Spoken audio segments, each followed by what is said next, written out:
Il est 12h. Radio Côte d'Ivoire, le journal Mireille Akidié. La contrefaçon, un fléau pour l'économie ivoirienne. Le comité chargé de mener une offensive contre ce trafic était hier dans les salons de Radio Côte d'Ivoire. La première dame donne 400 millions de francs CFA aux épouses des forces armées de Côte d'Ivoire pour leur autonomisation. Dominique Ouattara a célébré la fête des mères au camp d'Akwedou. Emmanuel Macron veut créer les conditions d'une sortie de crise en Libye. Les frères ennemis libyens ont rendez-vous demain en France pour une conférence internationale. Voilà pour le sommaire. Radio Côte d'Ivoire, bienvenue sur la raison.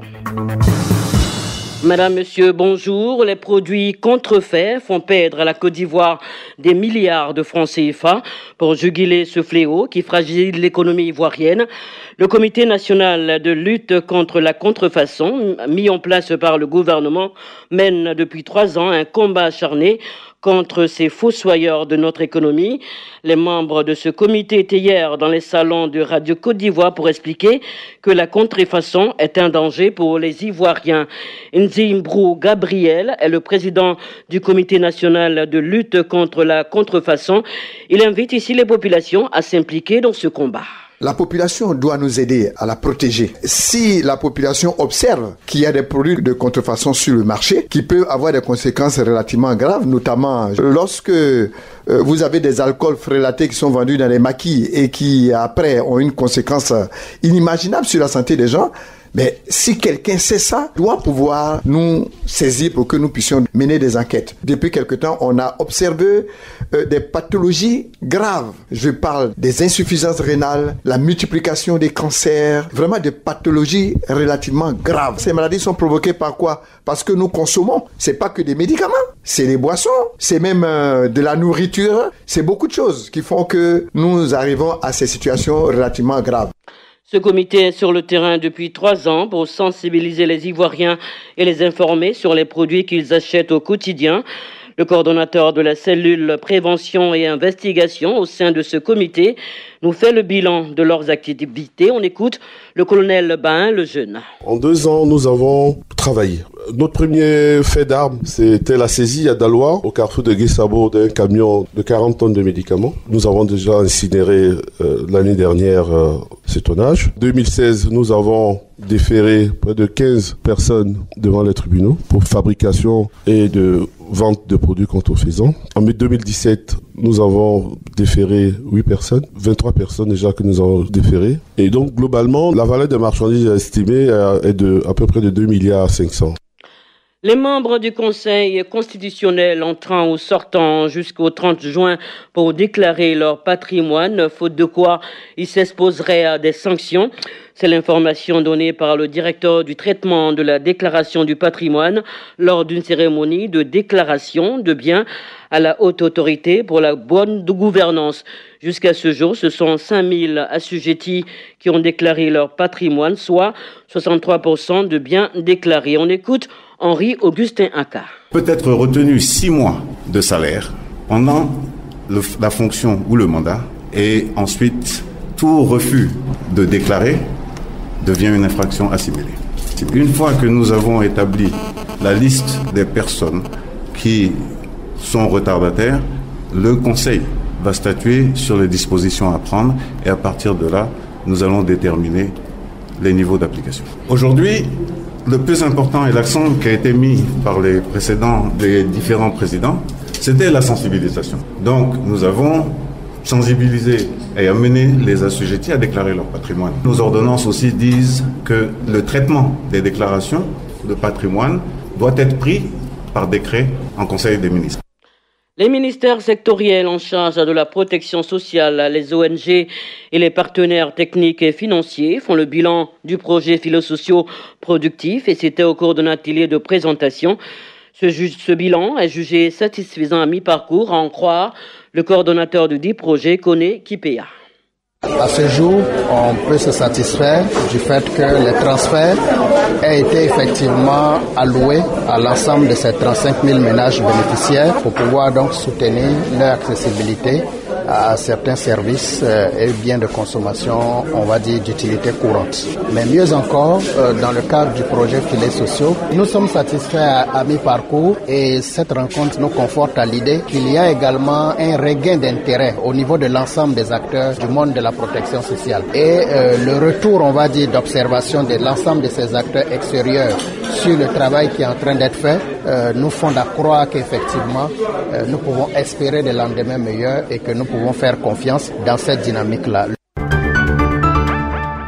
La fête des mères a été célébrée hier partout en Côte d'Ivoire. La première dame était avec ses sœurs au camp d'Akwedo pour communier avec les épouses des forces armées de Côte d'Ivoire. Le compte rendu de Djenebou Karamoko.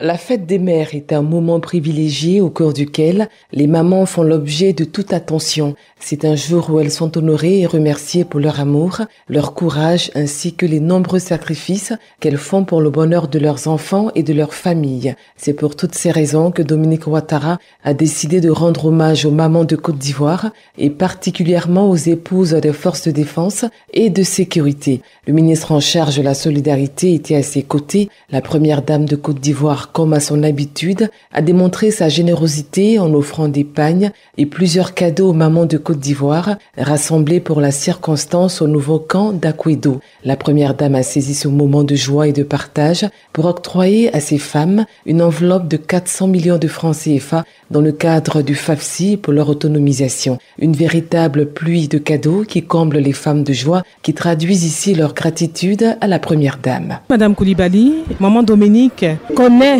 les difficultés de l'épouse du militaire. Et c'est en ce sens-là qu'elle a décidé d'œuvrer pour nous permettre de mieux soutenir nos époux. Nous sommes très contentes. Nous sommes dans la joie parce que la première dame de Côte d'Ivoire est venue avec les mains chargées de cadeaux. Mais au-delà des cadeaux, avec le fonds FAFSI, elle nous permet d'être autonomes. Nous voulons lui dire infiniment merci. Le ministre d'État, ministre de la Défense, qui a rehaussé de sa présence cette cérémonie, en a profité pour exhorter les forces de défense et de sécurité à la cohésion pour une paix durable en Côte d'Ivoire. Ahmed Bakayoko. Nous avons travaillé avec les difficultés que nous avons connues à faire en sorte que la cohésion revienne, à développer un esprit de famille, que nous soyons une grande famille des forces de défense et de sécurité de Côte d'Ivoire. On est ensemble. C'est par des prestations artistiques et un défilé bien orchestré par les femmes que cette cérémonie a pris fin.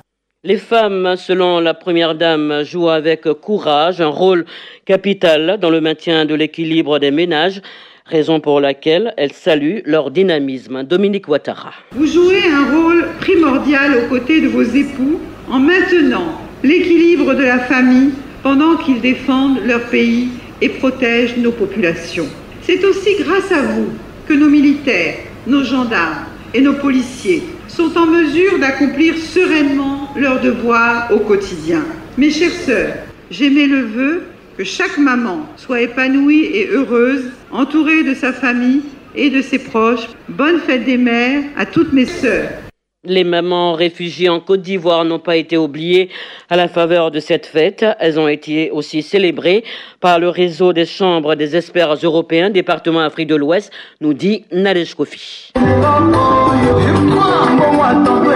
C'est dans une ambiance festive que s'est déroulée cette fête dédiée à la vingtaine de mamans répertoriées au Sahara. 6 femmes sont pour la plupart ressortissantes du Congo, de Centrafrique, du Rwanda, du Libéria.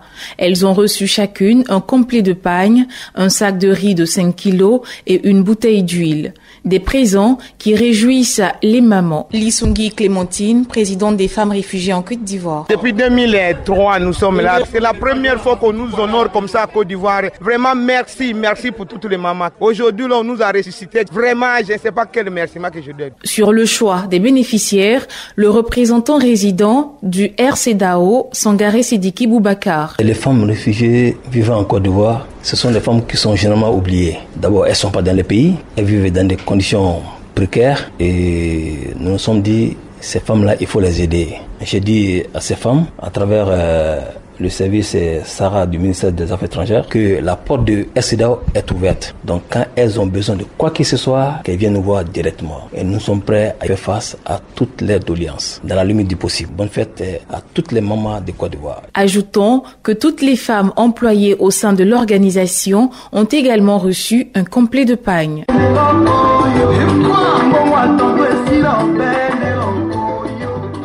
La fête des mères concerne aussi les mamans en situation de handicap. L'ONG Canne Blanche Internationale a pensé aux femmes handicapées malvoyantes en leur octroyant des chèques dont les montants varient entre 500 000 et 1 million de francs CFA pour le financement de leurs activités génératrices de revenus. On en sait plus avec la présidente de cette ONG, Ngouandi Félicité Yeo. L'objectif même de l'ONG, c'est vrai, c'est de promouvoir les valeurs et les talents des femmes, mais c'est aussi de permettre à cette femme-là d'être autonome. Parce qu'elles toutes n'ont pas la chance d'aller à l'école. Ces femmes-là, après, elles sont lésées parce qu'elles n'ont pas de soutien financier pour pouvoir faire du commerce, des projets. Donc nous, à l'ONG Canne Blanche, avec l'aide de notre parrain, M. Ouattara Abkarim, on a décidé comme ça de permettre à ces femmes-là de pouvoir se prendre en charge. C'est-à-dire qu'en mettant en place des projets, donc elles nous ont fait parvenir leurs différents projets et qu'on a évalué, on a vu que c'était des bons projets, qu'on pouvait, avec le parrain, un homme au grand cœur qui s'est proposé de financer ces projets de ces femmes-là. Il faut promouvoir la femme non-voyante parce que les gens nous marginalisent beaucoup, surtout nous les femmes non-voyantes. Donc on permet de sensibiliser des gens, de leur montrer nos différents talents, nos valeurs, parce que comme puisqu'ils ne nous approchent pas, donc ils ne savent pas que nous avons aussi des talents, des qualités et même des valeurs. La fête des mères, ce n'est pas seulement à Abidjan. Les femmes de l'intérieur du pays ont également eu droit à des hommages. À Kounfao, ce sont les femmes rurales qui ont été célébrées par le réseau des organisations féminines et associations du département. Méchac Steve. Elles ont été honorées. Elles, ce sont les mères qui sont dans les champs, loin des réalités de la ville de Kounfao et souvent même oubliées. Heureusement, cette année, elles sont toutes heureuses. Itilé Badou Philomène est la présidente du réseau des organisations féminines et associations de Kounfao. Nous avons mis l'accent sur l'autonomisation de la femme. Et Dieu merci, avec le fonds de la première dame, nous avons sensibilisé toutes ces mamans qui avaient peur d'aller prendre de l'argent pour faire quelque chose. Nous sommes à leur côté, nous les encadrons, nous leur avons fait comprendre que c'est comme ça seulement qu'elles pourront s'autosuffire elles-mêmes et arrêter de tendre la main. Et puis à Kounfao, il y a beaucoup de femmes cadres. Je leur lance aussi un appel, elles n'ont qu'à venir nous épauler pour qu'ensemble nous aidions nos sœurs. Les bras chargés de cadeaux laissaient apparaître une joie indescriptible sur les visages. Tante Pauline, restauratrice à Kounfao. J'ai 6 enfants. Je suis en joie, mes enfants sont là, moi-même je suis contente. Ceux qui n'ont pas encore enfanté, que maman Marie tend sa main sur eux pour qu'elles puissent avoir au moins un seul enfant dans leur vie. Marcel Yao, je suis une mère de 4 enfants. Je suis tellement heureuse qu'on me fête aujourd'hui. Et je dis merci à maman Etilé parce que chaque année, elle nous fête. C'est dans une ambiance festive que le réseau des organisations féminines et associations de Kounfao, qui compte plus de 1000 femmes à ce jour, ont continué de célébrer ce jour qui leur est entièrement dédié. Méchac Steve, Kounfao pour Radio Côte d'Ivoire. La régionale. La régionale nous parle de la promotion du civisme et de la non-violence en milieu scolaire dans la région du Tchologo, Siekossi.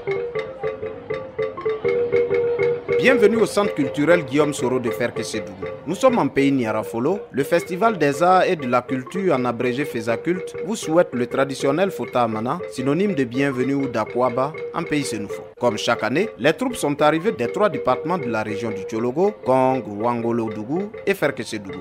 L'objectif n'a pas changé, mettre les enfants en compétition afin de détecter les meilleurs dans 5 disciplines majeures, la poésie, la lecture, le théâtre, la danse et le grand journal. Les thèmes centraux, les voici: civisme, cohésion sociale et non-violence. Écoutons Adama Ouattara, il est le directeur régional de la culture et de la francophonie du Tchologo, commissaire général de ce festival. Avec les actes d'incivisme, les microbes, la cybercriminalité, nous voulons que le Fezaculte soit un creuset d'éducation, de sensibilisation de nos élèves pour les amener à être demain des citoyens honnêtes, des citoyens responsables, conscients de leurs actions et de leurs tâches dans la société. Au cours de cette journée, les enfants ont fait une démonstration robuste de leur niveau d'élévation, de créativité, de métamorphose, de sagesse. Ils ont même dénoncé quelques tares de la société aujourd'hui. Suivons ce zapping. La Côte d'Ivoire, notre cher pays, a vu se développer cette autre forme de terrorisme pratiquée par des adolescents. Ils ont décidé de semer la terreur pour l'attention des autorités sur leur avenir. Et c'est souvent sur l'effet de la drogue que ces jeunes gens agissent. Enfants enlevés et exécutés, notre monde va mal, très mal. On ne craint plus de détonations, d'obus et de roquettes. Ils ont également lancé des messages forts de non-violence et de cohésion sociale à l'endroit des populations ivoiriennes. Ayons la bouche du prochain, soyons tolérants, à bas la drogue. Il ressort que les comportements déviationnistes de la jeunesse sont généralement le fait de la démission de certains parents. On n'est pas parent parce qu'on a engendré un enfant. On est parent parce qu'on a conscience de son rôle d'éducateur. Les enfants n'appartiennent pas à la rue mais à la société. À l'heure des résultats, le grand prix revient au groupe scolaire Yoweliba.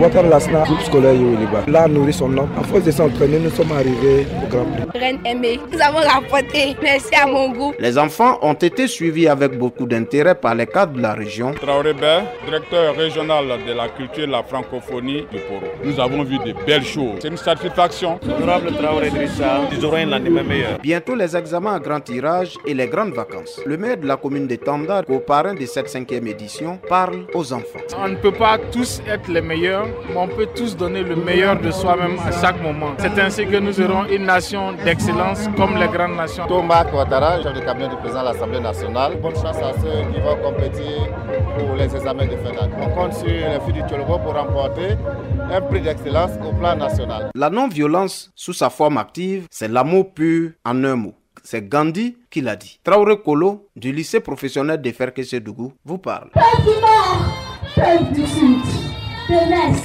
et de l'Ouest, chrétiens, musulmans, mettez pas de vivre ensemble. Nous sommes frères, nous sommes des sœurs et nous n'avons qu'un seul pays. À lundi prochain pour une autre question d'actualité dans le Nord.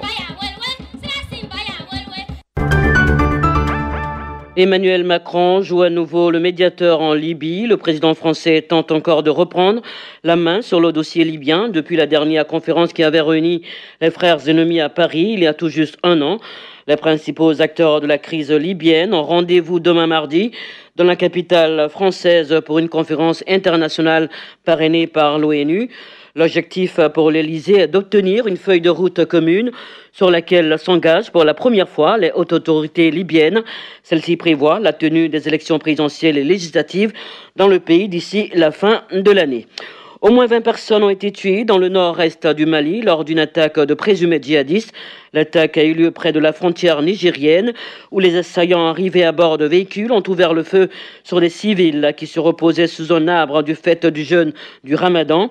Ils ont profité d'une foire hebdomadaire pour faire un coup de main contre un poste du mouvement pour le salut de l'Azawad issu de l'ex-rébellion à dominante Touareg. L'Église catholique congolaise suspend jusqu'à nouvel ordre l'administration des sacrements au nord-ouest de la RDC. L'archevêque co-adjudicateur de Kinshasa, de retour d'une visite de 3 jours à Mbandaka et à Bikoro, épicentre de l'épidémie de la fièvre à virus Ebola, s'inquiète d'un possible pic de nouveaux cas dans les semaines à venir. Pour le numéro 2 de l'Église, la situation reste préoccupante avec déjà 25 décès. Le dossier du jour. Le dossier nous conduit à Korogo où les populations apportent leur soutien aux plus démunis en ce mois de Ramadan. Ça s'appelle la solidarité africaine. Comment s'exprime-t-elle en pays sénoufo ? On retrouve Siekwasi. Une belle scène de solidarité se déroule dans la cité. Un cadre sillonne les quartiers les plus défavorisés à la rencontre des populations en situation de précarité en ce mois béni de Ramadan. L'homme en question dit être en mission pour exprimer à ces populations démunies la solidarité africaine du président de la République Alassane Ouattara. Écoutons Lassina Ouattara. Chaque année, grâce au président de la République Alassane Ouattara, je fais la caravane de la rupture. C'est un mois de partage. Je suis allé à la prison civile, je suis allé à l'hôpital, je suis allé à Capelé dans les petits villages. Les gens ont besoin de ça. Je le remercie le chef de l'État et son épouse qui ont beaucoup fait. Le président a l'écoute de son peuple. Je suis veuve. On n'a rien. Il y a des enfants. On a reçu plus 5 000. Alassane Dramane Ouattara. Dieu n'a qu'à le bénir. Toujours n'a qu'à penser à nous. On t'a donné quoi? Diri à manger. Merci Alassane. Je suis content. Depuis le sommet de l'État, le Premier ministre Amadou Gon Coulibaly regarde aussi au pied de l'échelle ses parents en difficulté pendant ce mois et la fin d'environ 14 80 tonnes de vivres. Son message a été livré aux bénéficiaires par Salimou Koulibaly, député suppléant. Le père du Premier ministre Feu Gomblé était très généreux. Le fils ne fait que continuer dans cette droite ligne. Bon Ramadan, dans la paix, dans la solidarité. Restons toujours dans l'esprit de la solidarité africaine. Au conseil régional du Poro, c'est une vieille tradition dans cette institution. 16 tonnes de sucre sont offertes à l'ensemble des populations de la région. Zie Koulibaly parle au nom de Koulibaly Tiemoko Yadé, président de cette institution. Même celui qui n'est pas musulman, parfois il a besoin d'un carreau de sucre pour s'abouiller. Donc on va donner à tout le monde. C'est le vœu du président Yadé. Il n'y a pas que les périodes électorales qui attirent les hommes politiques vers les populations. Nous avons pris part à une rupture collective organisée par les militants d'un parti politique. Émile Soro, porte-parole de ce parti. On n'attend pas seulement la campagne pour aller vers nos parents, car même témoin de partage. On est venu au nom du RDR pour faire ces gestes à l'endroit de nos confrères musulmans. La solidarité africaine. Fana Wahab, vraiment le RDR, c'est un parti de cœur qui font beaucoup de social. Je nous va droit au cœur, nous les musulmans qui sommes ici à la mosquée. Je leur dis merci. Je suis en train de manger. Manger là, c'est bien tout. On remercie le donateur, que Dieu nous donne longue vie. Entre les pauvres aussi, la solidarité africaine s'exprime bel et bien. Ici, c'est le geste qui compte. Le Valère Ramato. Les soirs qu'on ne peut pas, on partage. Les jus, Nyamakou, Kokota, Bissap, tous ceux qui ont des moyens d'aider toute la communauté. Soyons solidaires parce que c'est le prix pour avoir la face d'Allah. Joyeux mois de Ramadan à tous les musulmans du monde entier. C'est Kwasi, Korogo, Radio Côte d'Ivoire.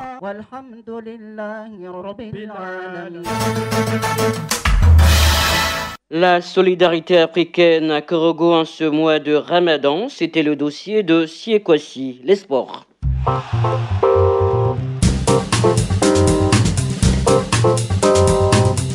Le sport est consacré au vélo avec la 30e édition du Tour cycliste de l'Est.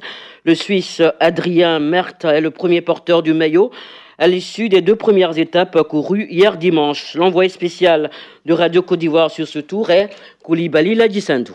En s'offrant l'étape inaugurale de ce 30e tour de l'Est international à Dimbokro, le Suisse Merck Adrien venait ainsi de tracer les sillons d'une victoire probable de son écurie au soir de la compétition à Bandoukou. Pourtant, le déroulement de l'épreuve ne présageait pas une fin de course en fanfare pour lui. Resté longtemps dans les roues du Burkinabé Kone Suleiman, Merck Adrien, sur les circonstances de sa victoire. En fait, c'était un peu une surprise. J'avais surtout peur des virages avec du sable, donc je me suis dit je peux rien perdre si je vais devant. Et puis en fait, c'est le numéro 44 du Burkina qui a mis un bon rythme au début. Il a attaqué en premier, et puis comme il avait l'air costaud, il a fait 2 tours tout seul devant. Je me suis dit je vais le joindre parce que ça risque d'être rigolo. Puis ensuite, après, on a bien bossé ensemble. Il est extrêmement fort, lui. Et puis j'ai seulement pu gagner grâce à Christo, mon coéquipier, qui est revenu à peut-être 1 kilomètre de l'arrivée. Il a direct attaqué. Et puis ça m'a permis d'après mettre l'attaque décisive à la fin. Donc. Une attaque décisive qui lui permet de s'imposer avec 1 et 5 secondes de plus respectivement sur le Burkinabé Kone Suleiman et le Français Béranger Eddy. Un acquis qu'il a conservé dans l'après-midi sur le circuit en ligne d'Imokro Tumodi, remporté par le gagnant Anthony Bouaki, vainqueur de l'édition précédente, devant l'Ivoirien Kwamekwa Olivier et Mauvrais Nicolas le Français. Si le public a fait corps avec le peloton à Dimokro, ce ne fut pas le cas à Tumodi. La faute à une forte pluie qui s'est abattue sur la ville. Espérons que les intempéries ne gâchent pas le spectacle ce lundi à l'étape 3. Une contre-la-montre individuelle de 35 km à Boaké. Koulibaly Sendou sur la route du Tour de l'Est 2018. Tumodi, Radio Côte d'Ivoire. Voilà, c'est sur cette note sportive que se referme ce journal. Le rappel des titres. La contrefaçon, un fléau pour l'économie ivoirienne. Le comité chargé de mener une offensive contre ce trafic était hier dans les salons de Radio Côte d'Ivoire. La première dame donne 400 millions de francs CFA aux épouses des forces armées de Côte d'Ivoire pour leur autonomisation. Dominique Ouattara a célébré la fête des mères au camp d'Akouédo. Emmanuel Macron veut créer les conditions d'une sortie de crise en Libye. Les frères ennemis libyens ont rendez-vous demain en France pour une conférence internationale. Merci de votre attention. Le directeur de la police forestière à notre invité ce midi, le colonel Okayao Raphaël, interrogé par Aboussila. C'était le journal présenté par Mireya Kédié.